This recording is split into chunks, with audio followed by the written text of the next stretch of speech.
I beg your pardon, Miss White? Would I like to meet Dr. Porter? I certainly would. Uh-huh. Well, shall I wait right here, or shall I come with you? No, I won't move. I'll stand right here until you come back. Thank you. How do you do, Dr. Porter? I'm certainly pleased to meet you. Well, if you don't mind, I would rather sit down and have a little talk. Uh-huh. I'm so tired. I've been dancing and dancing till I'm just about dead. Everybody's been so kind to me. Shall we sit right here? You know, I told Mrs. White that you were the only man at this party I really wanted to know. I said I was so tired I want to go home, really. But I said I wasn't going to leave this party until I met you. No, that's the truth. Well, I'll tell you how it happened. I was dancing a while ago and you were sitting over yonder and talking to a mighty pretty girl in blue. Uh-huh. And I passed you by and I noticed you. And I said to Mrs. White, who is that man over yonder talking to that pretty girl in blue? And she said, why? And I said, well, do you mind personal remarks? I said he certainly has the most beautiful eyes I ever saw in all my life. And she said, oh, that's Dr. Porter. He's a rising young physician in this town. And I said, I gotta know him, that's all. So here we are. And you're a physician? How wonderful. Do you know what I always said? I always said if I were a man, that's the only profession I would choose. Why? Oh, I think it is the finest thing a man can do, that's why. To give up your life to the sick and suffering and everything, and getting up on cold nights, going out at the risk of your own life to save somebody else and stopping all the misery and pain. Oh, I think it's so unselfish and so beautiful. And I'm sure you cure half your cases with those eyes. No, I'm not fooling. I'm serious. Well, I always like to talk to a man about his work more than anything else. I mean, to begin with. 'Cause then you're sure you got 'em for a little while, and they're mighty hard to keep. I beg your pardon? Come and see me? Well, I was going home on Wednesday, but if you'll come and see me, I'll put it off to Thursday. I'm staying with Mrs. White. Uh-huh. Oh, that'll be wonderful. Well, shall we have our little waltz now? No, I'm really not one bit tired. I just thought we'd have a little talk. Oh, sugar, I can't dance with you now 'cause I see Mrs. White has come along and bringing somebody to meet me. I'm sorry, but I'll be home waiting for you. Uh-huh. Wednesday afternoon, and I'll give you a cup of tea. Mm-hmm. I'll be waiting by the fire. Bye. No, I won't forget. What do you think I am? I'll be there. Bye. How do you do, Mr. Arlington? I certainly am pleased to know you. Well, if you don't mind, I would rather sit down and have a little talk. I've been dancing and dancing. Everybody's been so kind to me, and I just thought I'd like to go home, really. But I told Mrs. White I wasn't going to leave this party until I had met you. Shall we sit right here? Well, I'll tell you how it happened. I was dancing around a little while ago and you were talking to a mighty pretty girl in yellow. Uh-huh. And I passed you by and I heard your voice. Do you mind personal remarks? Well, I said to Mrs. White, who is that man over yonder talking to that pretty girl in yellow? And she said, oh, that's a rising young lawyer in this town. And I said, well, I gotta know him, that's all. Well, I said that you had the most beautiful speaking voice I ever heard in all my life, and that I would like to know you. So here we are. And you're a lawyer. How wonderful. I'm sure you win all your cases with that voice. I can imagine you standing up pleading for some poor soul. I bet you win all your cases. Do you know what I've always said? I've always said if I were a man, I would rather be a lawyer than anything in the world. Oh, you must have so much brains. Lawyers tell us how to get divorces and fix our income taxes and tell us what's right and what's wrong and help us get out of trouble just because we're being stupid. Lawyers know everything, and they could tell you Well, I'm sure you must be a wonderful lawyer. I'd love to come to your court and hear you.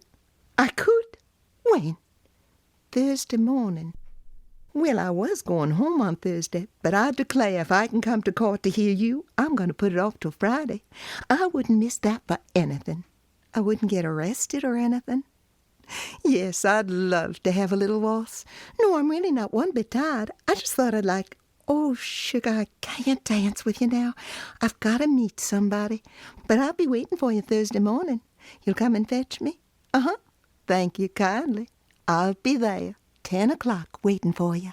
Bye. How do you do, Mr. Noland? I'm certainly pleased to know you. Well, if you don't mind, I'd rather sit down and have a little talk. I've been dancing and dancing till I'm just about dead. I told Mrs. White I want to go home, but I wasn't going to leave this party until I had met you, because I hear that you are an artist. You know that I guessed you were an artist? Uh-huh. I'll tell you how it happened. You were standing over yonder in that doorway talking to a mighty pretty girl in red, and you were kind of gesticulating with your hands. And I said to Mrs. White, who is that man over yonder talking to that pretty girl in red? Because he's got the most beautiful hands I ever saw in all my life. You don't mind personal remarks, do you? And I said I was sure you were an artist, and she said you were a sculptor and that you did the most beautiful things. Well, I said I got to know him, that's all. I'd rather be an artist than anything else in the world. I feel so sorry for men, the kind of work they have to do. I was talking my head off tonight to a doctor and a lawyer. Now, can you tell me whatever drives a man into that kind of work? I declare I'd go plumb crazy if I had to think about sick people and sad people and bad people and all the sin and sorrow in the world. But an artist? You're mighty lucky. Well, you can be thinking about beautiful things and looking at 'em and making 'em with your two hands. I think you are lucky. I'd love to come to your studio and see your sculpture. I could? When? Friday morning? Well, I was going home on Friday, but I declare if I can come to your studio, I'm going to put it off till Saturday, maybe Monday. Shall we go in there where it's nice and quiet and dark, and we can talk about art and everything else? Come on.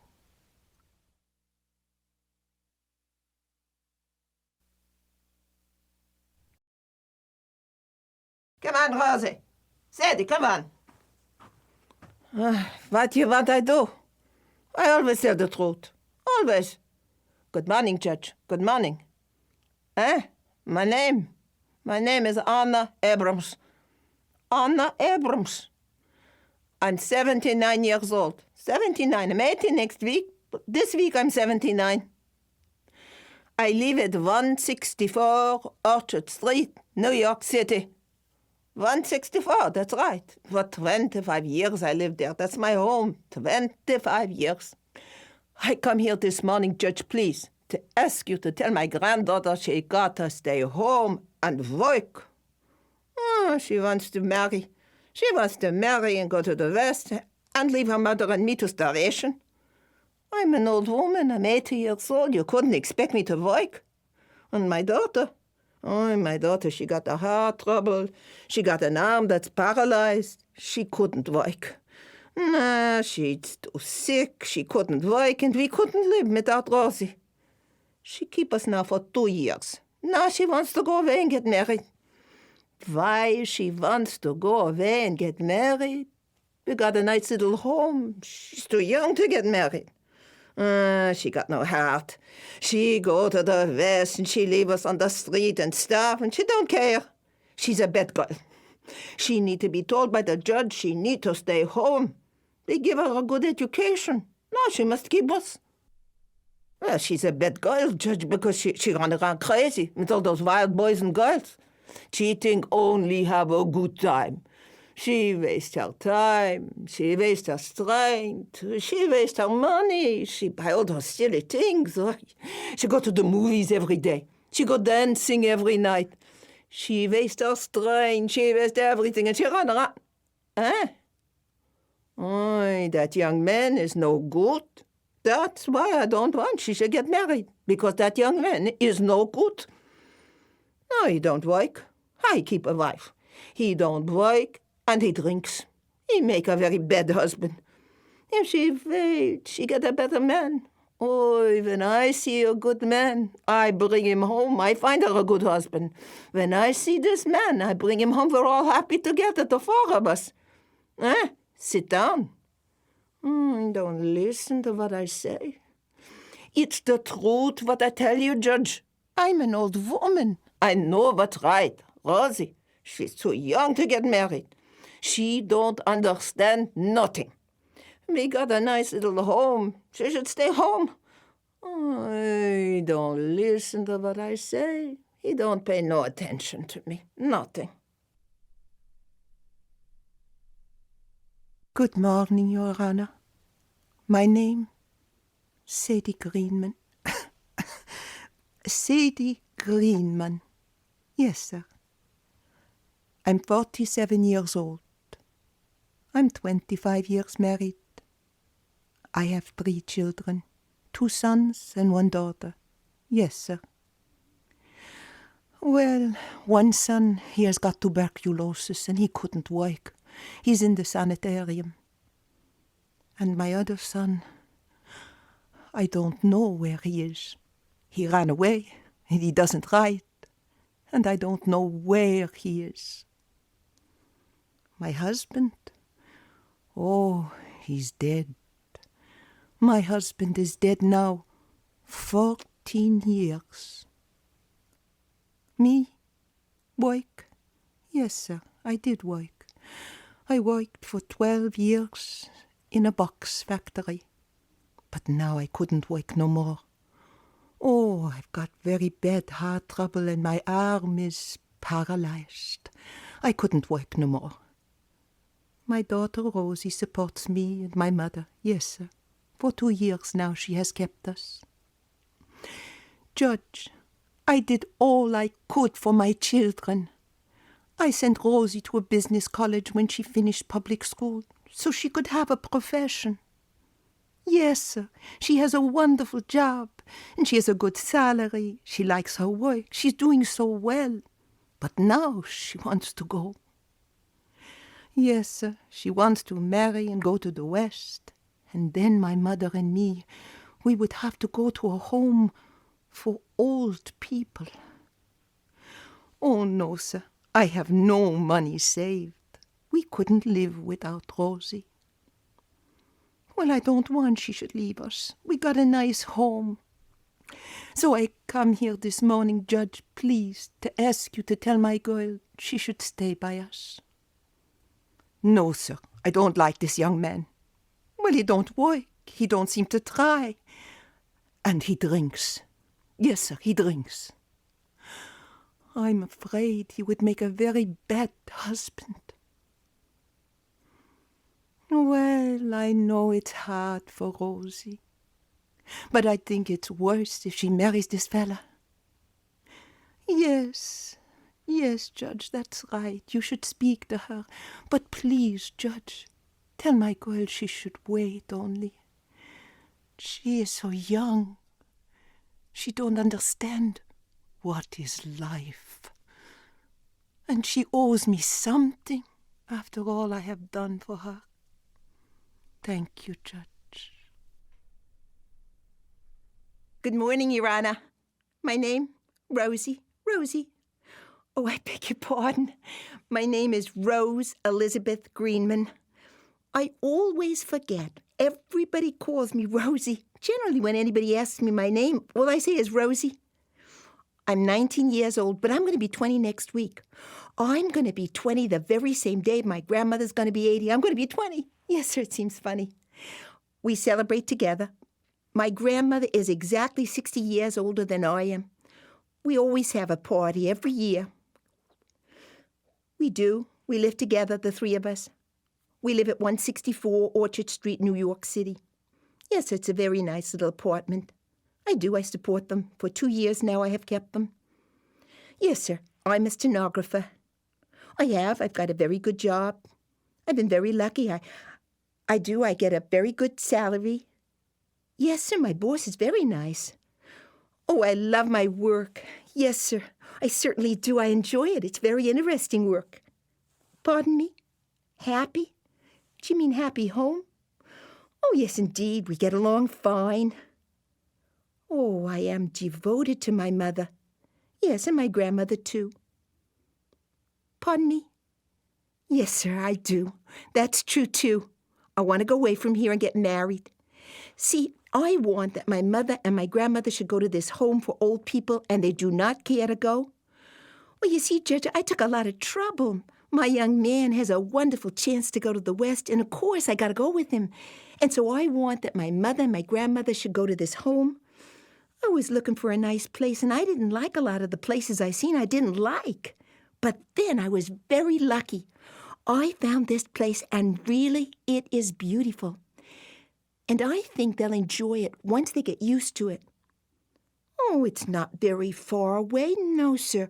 Of course, my grandmother, she don't want to go anywhere, only Orchard Street. She don't like the idea of going away, but you can get up there in about 40 minutes. It don't seem so far. And you can get up there 3 ways. You can go on the sub, on the L, and on the bus. And when you get up there, it's beautiful because the house has 4 sides to it. The sun seems to come in all around, and it's got a little grass in front, and it's got a couple of trees. And the room they're going to give my mother and my grandmother looks right straight into a tree. Yes, sir. You can see the sky through the branches. Oh, it's so pretty. Oh, I imagine it's like being in the country. And it's so quiet up there. Oh, the house inside is just beautiful. Well, it's beautifully decorated, you know. Oh, they've got very pretty cretonne drapes, and they got cretonne sofas, cretonne chairs, rocking chairs, stuffed chairs, and they got a lot of cushions in the chairs, and they got rugs on the floor. And they got a lot of magazines and books laying around, you know, it's home-like. And they got a piano, and they got a radio, and they got a Victor, and a lot of records. How many old ladies? Oh, I guess about 40. Oh, they seem to be very contented.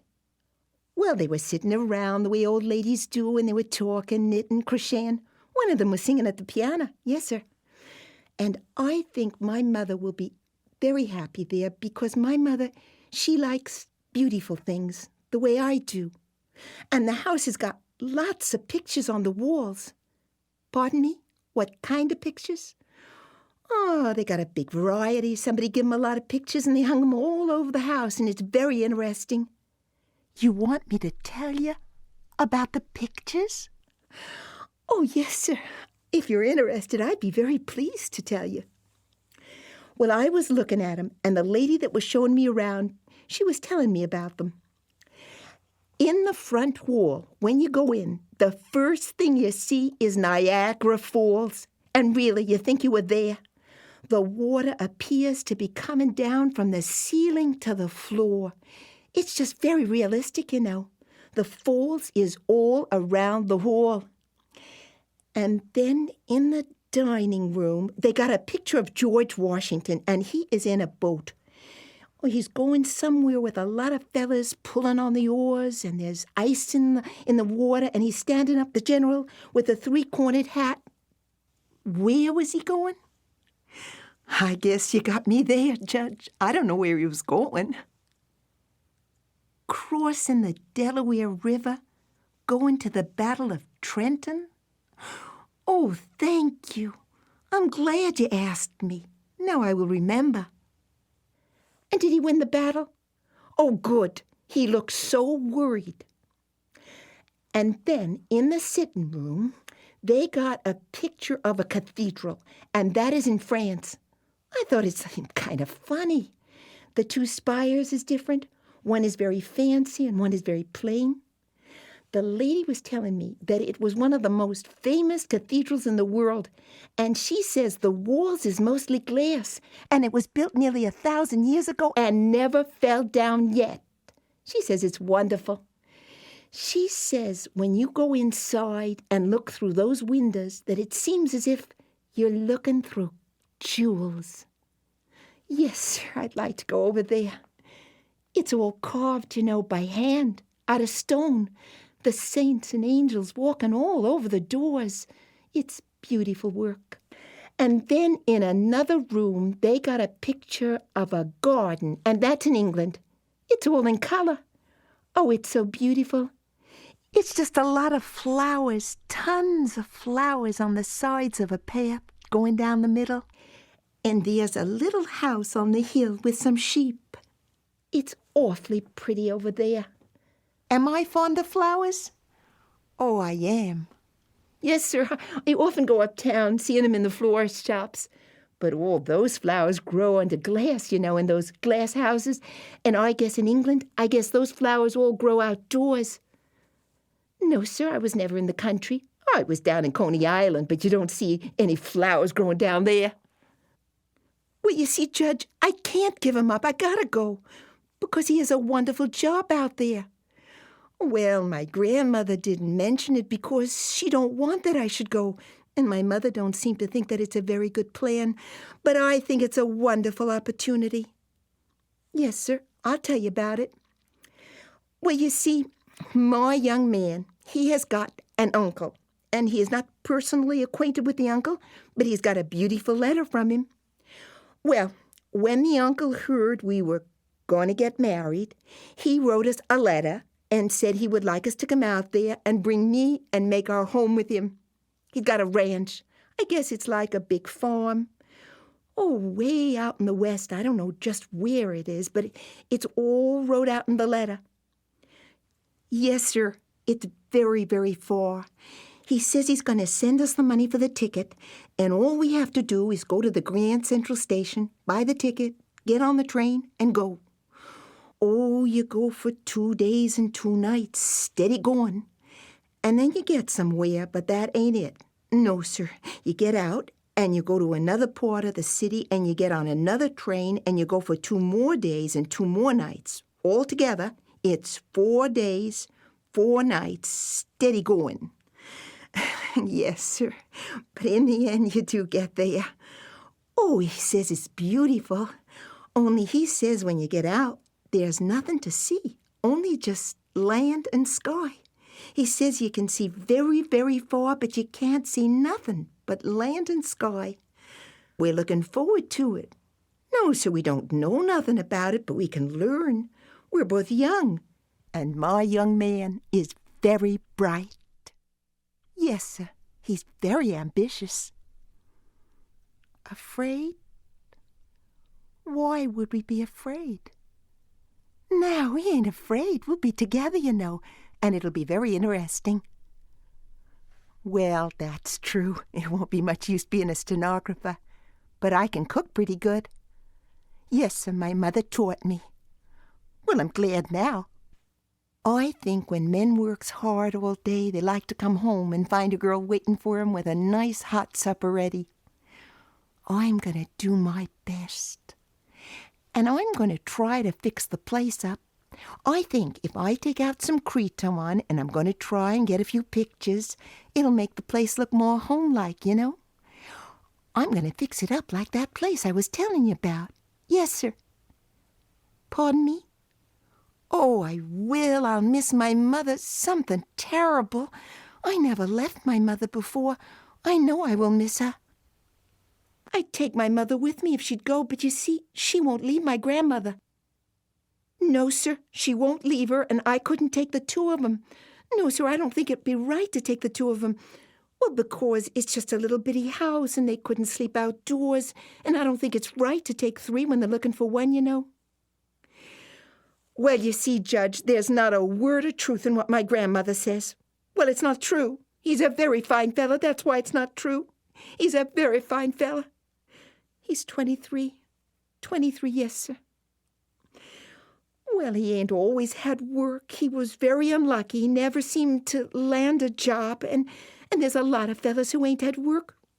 No, sir, he don't drink. He does not drink. Oh, well, he only drunk some because he was so discouraged. You know how it is, Judge. You must have seen a lot of fellas like that. Oh, they go to look for work and they can't get work, and it seems like nobody wants them, and then they get so discouraged. And then they go drinking. Of course they shouldn't, but that's what happens sometimes. Anyway, I know he's not going to drink when we get married. He told me he was never going to drink once we was married. Well, he'll be working, you see, and he'll be happy. It's true, ain't it, Judge? Men don't drink so bad when they're working and when they're happy. Well, that's not true either, because I'm not that kind of a girl. I do not run around and waste my time and think only of myself. They got every single penny I earned for the last 2 years. Only just what I had to have for myself, to keep myself respectable for my work, to get my meals, my lunch every day. No, sir, I give my mother everything every Saturday. Yes, sir, and they know it too. Well, I do go out sometimes. I'm very fond of dancing. I go out maybe once or twice a week, but that's all. Mostly I'm so tired I come home and go to bed. No, sir, I ain't had no holidays. Oh, I never bother with them holidays, only them legal ones. Well, I'd rather get extra work. I always was lucky, you see, and I could get extra work. I'd rather make the money. No, sir, I do not. No, sir, never. No, sir. No, sir. No, sir. Please, Judge, I guess you think I'm terrible, selfish, ungrateful, and all that kind of stuff. But I can't seem to explain. I can't make you understand. But you see, the trouble is that they'll never understand, and you can't make them understand. I want to go. I want my own life. I beg your pardon. I beg your pardon, Judge. You want I should come back on Wednesday and bring him? Oh, yes, sir. He'll be pleased to come. Yes, sir. My boss will let me off. You want to see the two of us together? And to be sure and bring the letter. Oh, yes, sir, we'll bring the letter. Then we can talk it over. And you'll tell us then? Thank you. We'll be here Wednesday morning at 10 o'clock. Thank you, Judge. Come on, Grandma. Come on. The judge says we gotta wait till Wednesday. Oh, Mama, stop. What's the use of talking now? We gotta go home. Come on, Mama.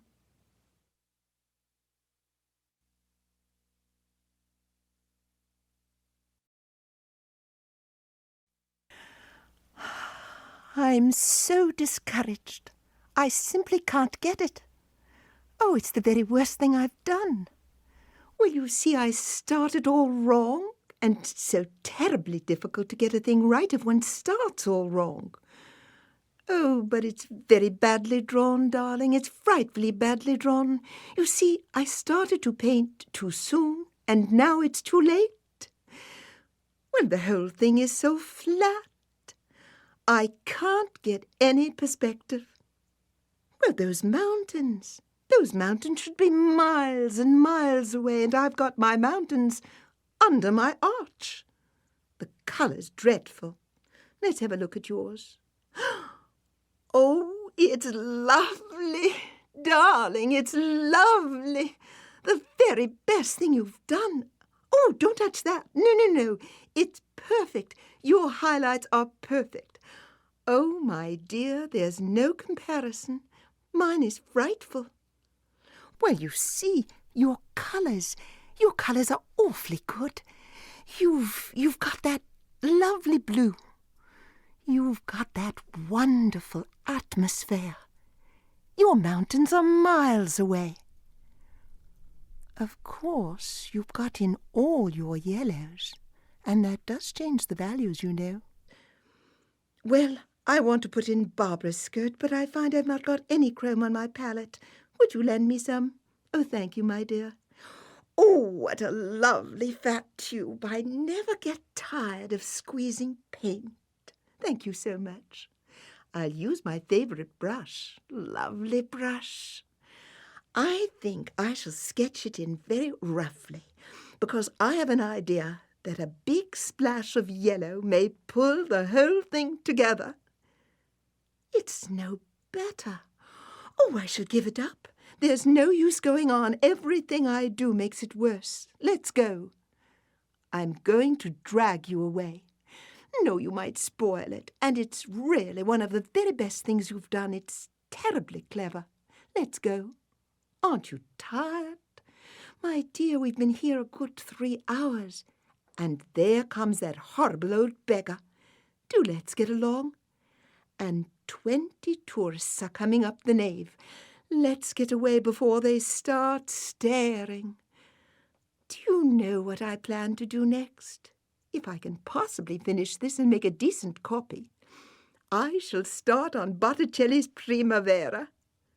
Well, we've got 10 days more. I ought to be able to do one in 10 days. Or else I could try the Venus. Yes, I know. Then one wouldn't have to bother with the clothes. It's Mummy's favorite picture, you know. I long to do a copy. Soldi per la povera vecchia, un soldino prego. Buongiorno, signora. Buongiorno. Hai visto la Madonna, signora?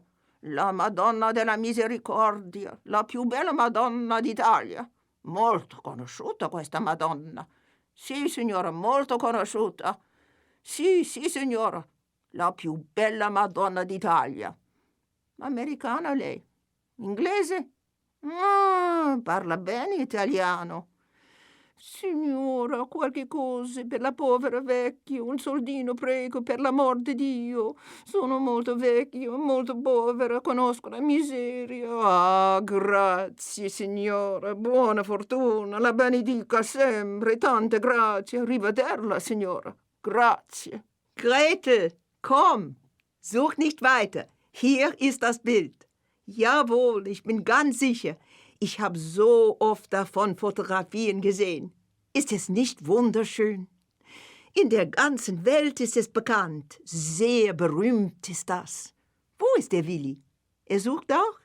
Willi, such nicht weiter. Hier ist das Bild. Jawohl, ich hab's gefunden. Es hängt da oben. Komm. Kinder, kommt. Ihr müsst das Bild anschauen. Seht ihr dort oben, was für ein schönes Bild? Seht ihr die Jungfrau? Kätchen, sie sieht ein bisschen wie die Tante Anna aus, nicht wahr? Was für ein hübsches blaues Kleid. Seht ihr, was für ein süßes kleines Engelchen. Was willst du haben? Schokolade? Hier in der Kirche? Schokolade? Ach, ich werde mal suchen.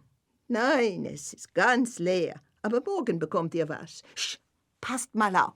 Die Tante Friede wird uns ein bisschen vorlesen aus dem Buch. Sch. Was sagst du, Friede? Ach so. Hörst du, Willi? Einmal war der Kaiser hier. Und wer noch? Goethe auch war hier? Denkt mal an. Der Kaiser und Goethe, gerade hier auf dieser Stelle. Ist das Bild nicht wunderschön, Willi? Fabelhaft, ganz prachtvoll. Ich muss mich Ansichtskarten kaufen. Wie viel Uhr ist es, Willi? Wie viel Uhr haben wir? Schon 1:15? Ach, es ist spät. Wir müssen uns beeilen. Gretel, suchen Sie nicht weiter. Die anderen werden schon auf uns warten im kleinen Restaurant neben der alten Brücke, weil sie gestern dort echtes deutsches Bier gefunden haben. Und ich glaube, vielleicht könnten wir etwas Deutsches zum Essen kriegen. Ach, diese italienische Küche. Schmeckt es dir, Gretel? Du hast es gern? Ach nein, das gefällt mir gar nicht. Ach, so viel Spaghetti. Jeden Tag Macaroni, Macaroni, Macaroni, Macaroni. Oh, che cosa ho fatto, Dio mio! Sì, ho fatto giro della chiesa 2 o 3 volte per scappare dalla mamma. Come? Sono entrata da questa porta qui. No, ho cercato e non t'ho visto. Dove stavi? Dietro la colonna? Questa colonna qui? Non t'ho visto. Come stai, tesoro mio? Sto bene. No, amore mio, questa sera non è possibile perché la mamma non esce stasera. Non posso mai uscire. Se la mamma non esce, non posso mai lasciare la casa. Allora, quando? Domani sera? Sì, domani sera posso uscire perché la mamma esce domani sera. Ho sentito dire che la mamma farà una visita alla zia nella campagna. Allora, verso le 9 posso uscire. Dove ci incontriamo? Dove? Non mi piace, perché è troppo lontano. Ma sì, 10 minuti da casa mia, così perdiamo tempo. Aspetta, pensiamo un po'. Troviamo una posta più vicina. Ah, il cortile del palazzo. Ma sì, lo sai, amore mio, nell'angolo del cortile, sì. E dopo possiamo andare sulla collina, nel giardino della villa, nel boschetto, come la prima volta. Ti ricordi? Sì. Come? Non voglio dirlo, perché già l'ho detto mille volte. Ma sì, t'amo, sempre, sempre, tutta la vita, te lo giuro, tesoro mio. Oh, devo andare adesso. No, 2 minuti sono già passati. Lasciami, la mamma m'aspetta, lasciami. E fai tu una piccola preghiera alla Madonna per domani sera. Arrivederci, amore mio. Come on, girls, come on, let's keep together. Whew, my feet. We've been hanging around the market so long and the stones get so hot out there. Come on, girls, let's keep together. It'll be more fun, you know. Mrs. Bloomer, don't look yet. I say don't look. Well, I'm going to read. I know, dear, but what is the use of looking if you don't know what you're looking at? Yes, but I've got the book all marked and will enjoy it 100% more. Won't take you 5 minutes and then you'll know all about it. Now, don't get scattered. I can't shout in the church. Won't you come a little closer, Mrs. Newton? Can you hear Nora? Mrs. Bloomer? Bessie? Fanny? Everybody ready? This church was erected about 1436 on the site of a Romanesque church of the 9th century, which was destroyed by fire. Oh, what a shame. Did you hear that? This church was destroyed by fire in the 9th century? Oh, I know, but I'd rather have seen the old church. I like the old things best. Oh, but there are remains. It says so in the book. Bessie, there are some remains of that 9th century church incorporated in the walls of the south transept. So we can see those when we go out. Remind me. Traces of a pagan temple were discovered in draining the crypt in 1904. Oh, that's interesting. Mrs. Newton, did you hear what I read about the temples? I know you're crazy about temples that time you went to Greece. Well, you needn't have gone so far. There was one right here. Well, it seems they had a flood, and they were draining the crypt, and they found a lot of pieces of the old temple in the mud. Interesting, isn't it? What, dear? Well, I think it's very interesting because it shows that the deeper you dig, the more religions you found. Everything gets covered up, and then it gets uncovered again. Now, the dome, that's the dome, was added in 1537 and restored in 1879 by the architect Spitzow, having been cracked by the earthquake of the preceding year.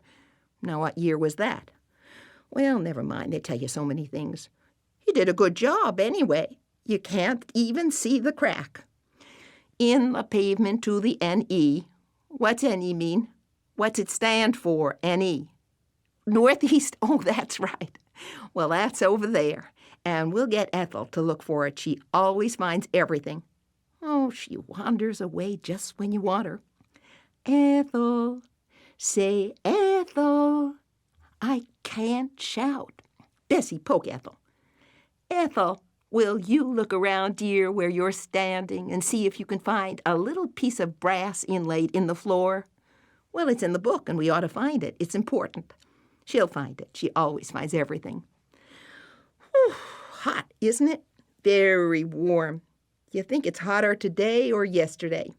Well, I think it was hotter yesterday, Nora, but I think you feel it more today. Have you got it? She's got it. Put your foot on it.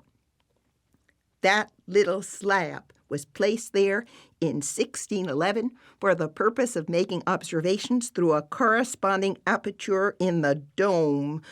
Oh, now we've got to find a hole in the dome. Come on, girls, everybody look up. See if you can find a little hole somewhere up there. Should be a little hole in the dome. Got it? I've got it. Crowd around me. Follow the line of my umbrella. Isn't that wonderful? See it? That little hole is over 300 years old. Over 300 years old. Now, what do you see, Ethel? Take your foot off. You don't see anything? Oh, well, never mind. Well, don't scold me, dear. I have to read what's written. It must have been important once, or they wouldn't have written about it. Now, don't let's quarrel. We're having too good a time. Now, let's see. The attic story, that's the attic story. Supporting the barrel vault, that's the barrel vault, is pierced by 14 windows. Let's see if that's right.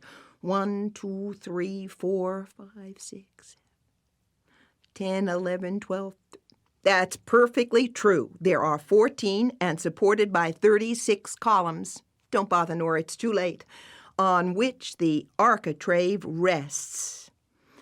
Well, I'm glad something's rests. That's what it is. It's that piece along the top of the capitals. You see, underneath the cornice, that's what they call an architrave. Wait a minute. What? You want to skip? You'd rather skip? There's a whole page more. Well, I'll skip if you want to, but we ought to go to the roof. There are 476 steps, which leads to the gallery, which leads to the roof. Entrance left of the north transept door, fine view, worth a visit, best at sunset. Well, that lets us out. Now, let's do this chapel. Up there to the right, girls, there should be a bust of the learned Marco Sabazza. And the book says to be sure to note the way the eyes appear to flash. Huh. Well, you know they do. If you look at that man for a minute, it looks as if he were winking at you. Is he looking at you, Nora? Is he looking at you, Bessie? He's looking at me, you old rascal. They certainly carve well over here. They take a lump of stone and make a man look alive. Isn't that art? I call that art.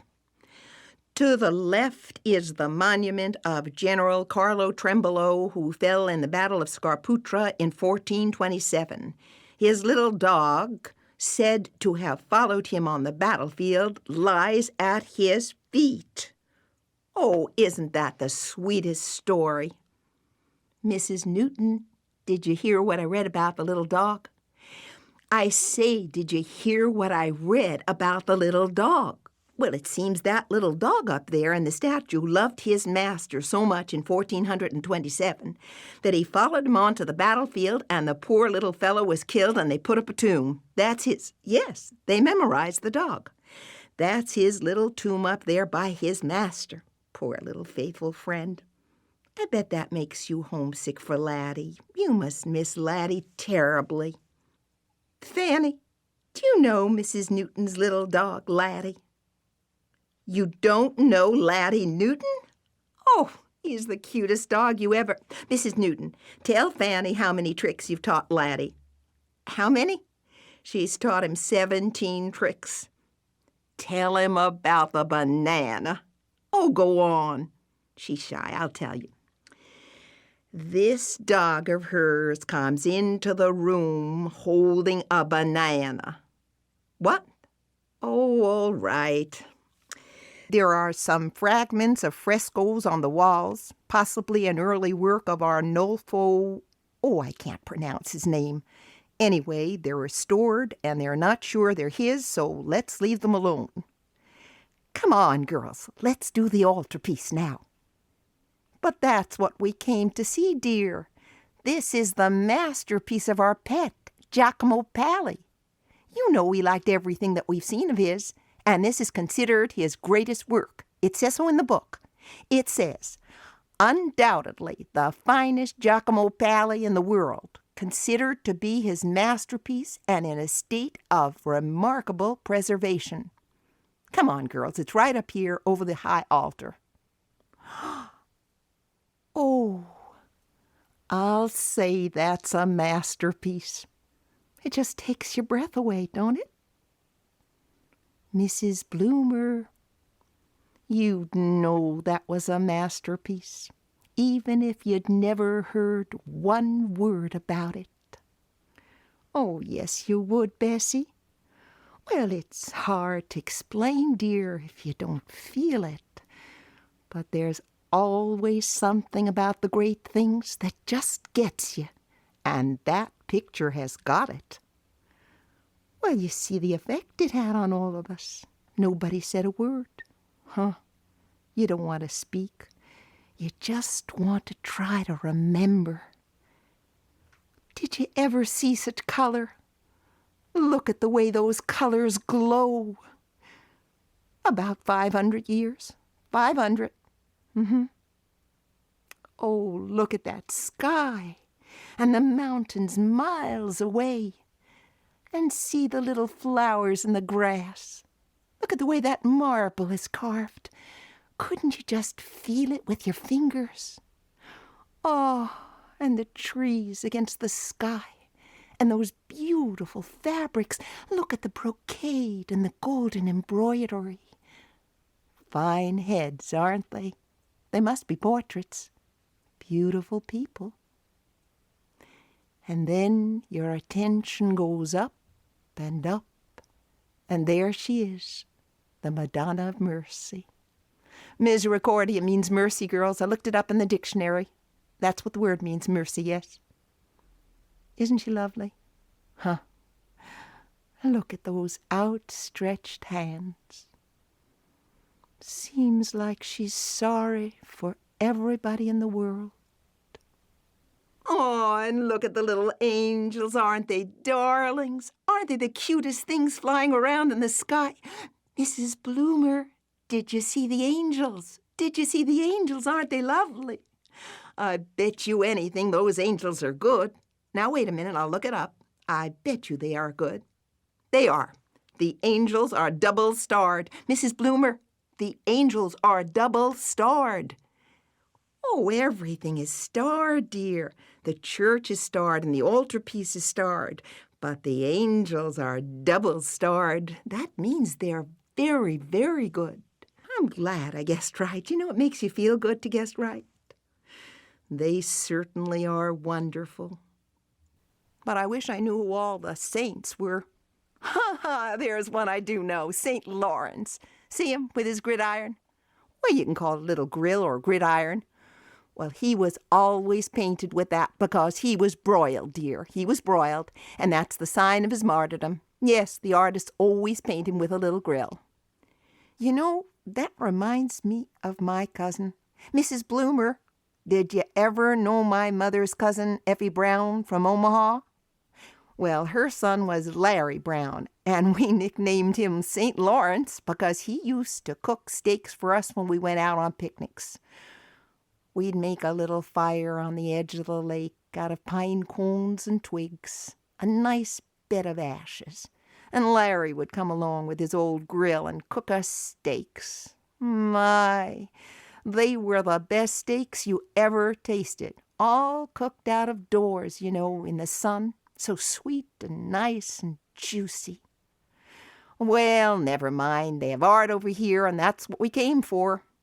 Now, there's a famous fresco over the door. There are some handsome bronze gates. There's a couple of candlesticks and an angel on a font. But I say, let's go. I know, dear, but if we're going to do the pity this afternoon, we ought to do a couple of more churches before lunch. I want to go out this way. and see those Romanesque remains that are incorporated out here? You want to sketch that angel? All right, I'll wait. Oh, Mrs. Newton, did you say you wanted a shampoo? Because my friend, Josie Stubbs, found a wonderful place yesterday. She said she ran into these two American girls who started a little beauty parlor, and they brought everything from home. Well, they've got all American methods, American machines, American dryers, American soap. They've got Harper's Bazaar and the New Yorker and the Ladies' Home Journal. And she was there yesterday, and she said she had the best time since she's been to Europe. She said it was just like home. So I thought I'd go there one day, and I've got the address for you. Oh, by the way, Bessie, do you remember the shop where you got those little boxes? Because I want to go there and get a lot. Do you know that I've got 47 presents to take home? Well, everybody's going to expect a souvenir, so I thought those little boxes would be ideal because they're so small. Mrs. Bloomer, did you see Bessie's boxes? I say, did you see Bessie's little boxes? Well, she found a shop where you could get the cutest little boxes you ever saw. Red and green and blue little boxes tooled in gold. They're not bigger than a quarter. Some are as small as a nickel, and you could scatter them in your suitcase and you'd never know they were there. What? Well, that's just what I was telling her, Bessie, that they were small. They certainly are small. I imagine they are the smallest boxes in the world. I was thinking last night, what could you put in those boxes? Well, I thought of one thing. You know what they'd be perfect for? A cough drop to take to a concert. Well, I guess if you put your mind to it, you could think of other small things. Oh, come on, let's go. Look at that little boy. Have you ever seen such a beautiful child in all your life? Did you step right out of that picture, darling? You look like one of those angels. I'm going to give him a soldie. Oh, you make me tired. It does not hurt to give unless they ask. Well, he's no beggar, that child. He's just a beautiful boy. Look at that smile. Isn't that worth a soldie? Here, little darling, this is for you. But listen, it's not all for you. What do you think divide is in Italian? Do you know what I think it is? Divido. Now, don't laugh at me. I'm going to try to talk Italian. Listen, darling, if you divido with an amico, then it won't hurt you. Nothing you divide will ever hurt you. I bet you he understands. Oh, he said grazie. That means thank you. Well, I picked up quite a lot of Italian. I say grazie all the time, and they seem to like it. Oh, look at him running out in the sun. Oh, I love these children. They're so friendly, and they're so beautiful, and they're so intelligent. Oh, they are, Bessie. These children, don't you call it intelligent? They speak this language since they're little bits of things, and they speak it so fast, and they speak it so well. Oh, these children are so intelligent. I just love them.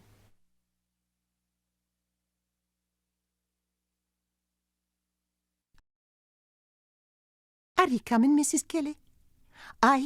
They told me that I have to speak to a man here. One of the officials, they said. Annie, have you found your sister? Oh, I'm glad.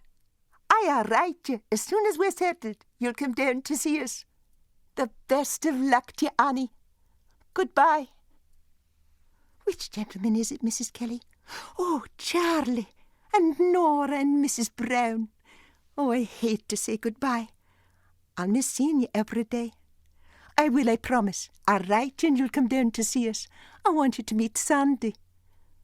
Goodbye, Charlie. Goodbye, Nora. Mrs. Brown, goodbye, and thank you for everything. Goodbye, Jamie. I'm sorry I didn't see you. I'll write you postcard as soon as we're settled. And do you think that's the gentleman I must speak to, Miss Kelly? That one over there. Should I go now? Good morning, sir. Good morning. My name is Leslie McGregor. Leslie. Leslie. That's all. Leslie McGregor. It's a Scottish name. I'm 20 years old. I come from Crianlarich. Crianlarich? Crianlarich? Oh, it's a small place. It's not very far from Glasgow. It's partway between Loch Katrine and Loch O in the Highlands of Scotland. Spell it? Oh, yes, I could, sir. You spell it Crianlarich.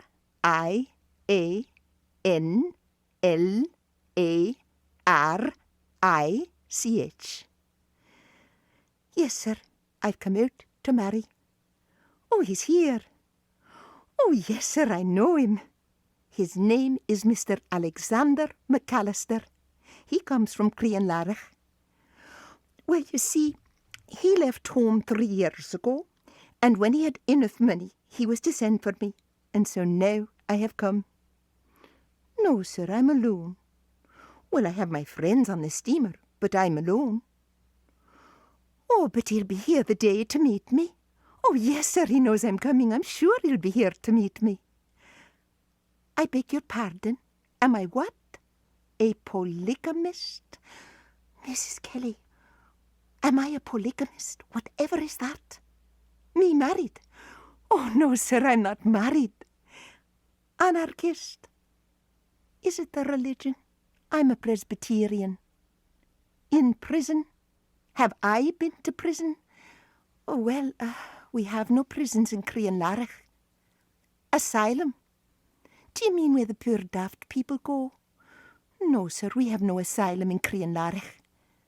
Contagious diseases? Oh, well, I had a wee cold coming over on the steamer, but it's gone now. Is that a contagious disease? Oh, no, sir, I've never been ill. Only a wee cold. Sometimes in the winter time I have a wee cold. I beg your pardon? £3 10 and threepence. £3 10 shillings and threepence. Not enough? Mrs. Kelly, he says I've not got enough. Oh, but I'm sure it will be all right that I know that Mr. McAllister will have plenty in his pocket. If not, my friends would help me, but I'm sure he'll have plenty. Oh, he's well off now. He's been very lucky. He has a wee farm in New Jersey, a place called Far Hills, New Jersey. He says it is a very pretty place. He has 35 acres. Yes, sir, 35. He has 14 cows, chickens, pigs, and a few sheep to remind him of home. Only a few. But he has a beautiful apple orchard and a very large garden, and he has a new Ford car, and he has a very nice house. Oh, no, sir, I'm not going there. I'm going to stop with his neighbour, yes, Mrs. Allen, to stop with her until he can arrange all the papers, and then, when everything is ready, we will be married, and then I will go to his house. Is that all? Thank you, sir. I will, thank you, sir. Mrs. Kelly, which way would the man be asking me such peculiar questions? Did you hear what the man was asking me? He asked me if I'd ever been to prison, if I had contagious diseases. Oh, but he was a very nice man. He said that he hoped I would be happy. Now, that was very nice of him, wasn't it? Laddies, come over here. Mr. Thompson, your laddies are here. Laddies, you haven't the right to run away from your father. Oh, but we've said goodbye 3 times already. It's no good luck to say goodbye again. Ah, you've been good little friends to me now, and you're not going to forget Leslie. And as soon as ever we're settled, I'm going to write you, and you'll come down with your father, and you'll see the cows and the pigs and the sheep, and you'll have a ride in the Ford car, and we'll have a happy time. Goodbye, laddies. Hold on your father's hand. Hold on your bairns, Mr. Thompson. You get them lost to the crowd. Goodbye, laddies. Goodbye. I'll write you as soon as ever we're settled. I'll write you a postcard. Goodbye. Oh, goodbye, Mr. Muldoon. Oh, Mr. Muldoon, you're not to talk like that, sir. But which way should we not meet again? I want you to know Sandy. I want him to know you. I know he would be very, very grateful to you for being so good to me on the steamer. Oh, you were. You were awful kind. You helped me with my luggage, and you gave me books to read, and you told me many things about America so that I don't feel strange. And I'm awful glad to have a friend in this great country. And I wish you, Mr. Muldoon, great success in your work, and I hope that you will have health and happiness always. Goodbye, sir. Well, I'll never forget you, and I'll write you, and you'll come. Goodbye. Oh, Annie, hold my hand here. Mrs. Smith, your bairn is here. She's greeting at my skirt. She says she's not going to leave me. Lassie, you have to leave me, darling. Well, you have to run along to your mother. I know, Lassie, but you'll come down one day to see me. As soon as ever we're settled, you're coming down with your mother. You'll make me a wee visit. Goodbye, my darling girl. Hold down your mother's hand, or you get lost to the crowd. All right, you darling. Goodbye. Can you wait, Mrs. Kelly? I hate to keep you. I never saw so many faces together in my life before. However am I going to find them in the crowd? And will you look at the way they're all pushing each other about? They're rather rough, are they not? Do you think they're all Americans there? Are they not rather peculiar looking? They're not very tall. Oh, Sandy, he is far taller nor anyone there. He's very, very tall, with grey eyes and dark hair. If only you knew him, Mrs. Kelly, you could be looking too. He's awful funny looking. Do you suppose we've changed, Mrs. Kelly? 3 years is a long while. But I'm sure I would know Sandy. I'd better stop here, in one place. I remember now. That's what he told me. I was not to move about, he said. I was to stay in one place, and he would find me. However am I going to find him in this crowd? Oh, I see him, Mrs. Kelly. I do. I see him there with a red tie. And he sees me, and he's smiling. Sandy, I'm coming round out by there in the crowd. There's a wee door there at the side. Oh, I hate to say goodbye to you, Mrs. Kelly. You've been so kind. You've been like my own mother, and I'll never forget you. You'll come soon to see us, Mrs. Kelly. I want you to know Sandy, and I want him to know you. Goodbye, and thank you for everything. I will. I'll write you as soon as we're settled. Sandy, my Sandy, I'm here.